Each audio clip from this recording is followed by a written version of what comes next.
সারা দেশে বিজয় দিবসে বীর শহীদদের প্রতি শ্রদ্ধা জানাতে পুষ্পস্তবক অর্পণ করা হয়েছে। চট্টগ্রামে সূর্যোদয়ের সঙ্গে বিজয় দিবস উপলক্ষে ৩১ বার তপধ্বনি ও সশস্ত্র সালামের মাধ্যমে শ্রদ্ধা নিবেদন করা হয়েছে। এই সময় চট্টগ্রাম সিটি মেয়র বিভাগীয় কমিশনার শ্রদ্ধা জানান। বরিশালে সকালে শহীদ মুক্তিযোদ্ধা স্মৃতিফলকে ফুলে শ্রদ্ধা নিবেদন করে বিভাগীয় কমিশনার, মুক্তিযোদ্ধা সংসদ, জেলা প্রশাসক সহ সাধারণ মানুষ। লক্ষ্মীপুরে বিজয় দিবস উপলক্ষে ৩১ বার তপধ্বনির মধ্য দিয়ে বিজয় চত্বর স্মৃতিসৌধে পুষ্পার্ঘ্য অর্পণ করে জেলা প্রশাসন, মুক্তিযোদ্ধা সংসদ, জেলা বিএনপি সহ রাজনৈতিক, সামাজিক ও পেশাজীবী সংগঠনের নেতারা।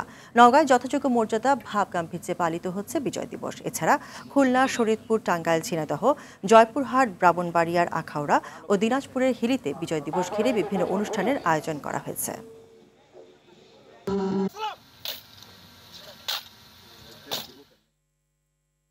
দর্শক, এই বিষয়ে বিস্তারিত জানাতে রংপুর থেকে সরাসরি যুক্ত হচ্ছেন সহকর্মী জাহাঙ্গীর আলম বাদল।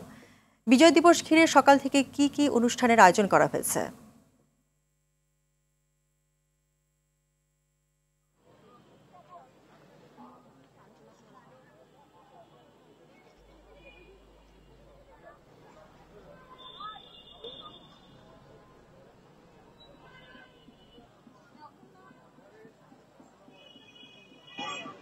নাবিলা, আমি এখন রয়েছি রংপুর কেন্দ্রীয় শহীদ মিনারে। আমরা দেখেছি যে গতকাল রাত 12টা 1 মিনিটে বিভিন্ন রাজনৈতিক এবং বিভিন্ন সাংস্কৃতিক সংগঠন তারা কিন্তু স্বাধীনতা দিবসের প্রথম প্রহরেই তারা পুষ্পার্ঘ্য অর্পণের মাধ্যমে শহীদদের শ্রদ্ধা নিবেদন করেন।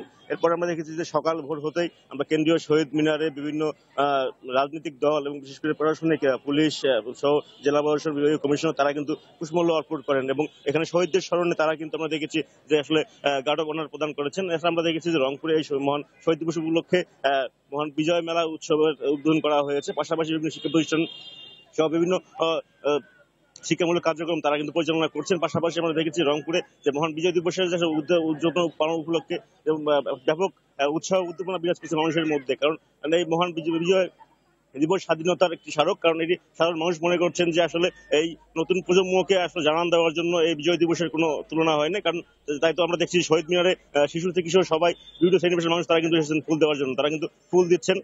আমরা দেখেছি সকাল থেকে মুক্তিযুদ্ধের সংসদ সহ বিভিন্ন রাজনৈতিক দল, বিএনপি, জামাতি ইসলামী, ছাত্র শিবির তারা কিন্তু কেন্দ্রীয় শহীদ মিনারে পুষ্পমাল্য অর্পণ করেছেন। এর পাশাপাশি আমরা দেখেছি রংপুর শহরে বিভিন্ন স্কুল কলেজে তারা কিন্তু বিভিন্ন কর্মসূচি রেখেছেন। এর পাশাপাশি রংপুর জুড়ে বিভিন্ন একটা উৎসবের আমেজ বিরাজ করছে এই মহান বিজয় দিবস উপলক্ষে। এবং এখন পর্যন্ত আমরা দেখেছি যে রংপুরে শান্তিপূর্ণভাবে সব জায়গায় এই উদযাপন করা হচ্ছে বিজয় দিবস। কারণ রংপুরে আমরা কিন্তু লক্ষ্য করেছি যে আসলে স্বাধীনতাকে ঘিরে মানুষের মধ্যে যে আবেগ, যে আসলে উৎকণ্ঠা রয়েছে। কারণ তারা বলছেন যে সামনের বাংলাদেশ মানুষ চায়। সব মিলিয়ে রংপুরে যে আসলে এখন পর্যন্ত মহান বিজয় দিবসের যে কার্যক্রমগুলো রয়েছে সেই মানুষ অনেকটা উৎসবমুখরভাবে পালন করছেন। সব মিলিয়ে এখন পর্যন্ত রংপুরের অবস্থানটা ভালো এবং সুন্দর রয়েছে। নাবিলা, আমার কাছে এই ছিল রংপুর মহান বিজয় দিবসের সর্বশেষ খবর। ধন্যবাদ বাদল আপনাকে।